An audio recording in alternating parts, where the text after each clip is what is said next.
नमस्कार, मी मंदाकिनी सपकाळ. कबीरायनमध्ये आपलं स्वागत. मानवी जीवनात गुरुला अनन्यसाधारण महत्व आहे.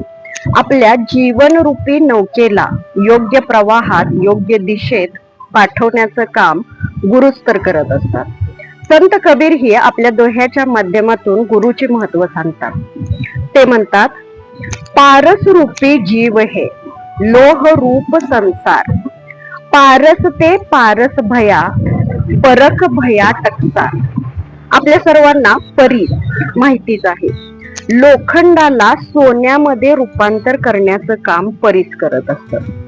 परीसाचा स्पर्श होताच लोखंडाचं सोनं बनतं. कबीर आपल्या जीवाला परीस म्हणतात आणि बाहेरचं जग जे आहे, या बाहेरच्या जगाला लोखंड म्हणतात. बाहेरच्या जगाला लोखंड म्हणण्याचं कारण हे जग नश्वर आहे, मायावी आहे आणि आपला जीव हा परीसा समान आहे. पारस ते पारस भया म्हणजे आपला जीव जर गुरुच्या सानिध्यात आला तर त्याला अधिक झळाळ येते, त्याचं तेज वाढतं, त्यातली अशुद्धी दूर होते.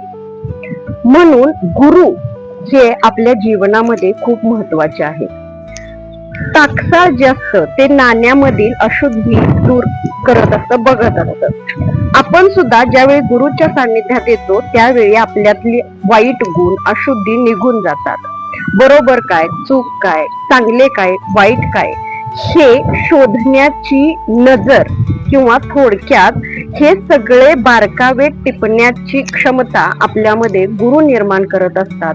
म्हणून संत कबीर म्हणतात, पारस रूपी जीव हे लोह रूप संसार, पारस ते पारस भया परख भया टकसार. धन्यवाद.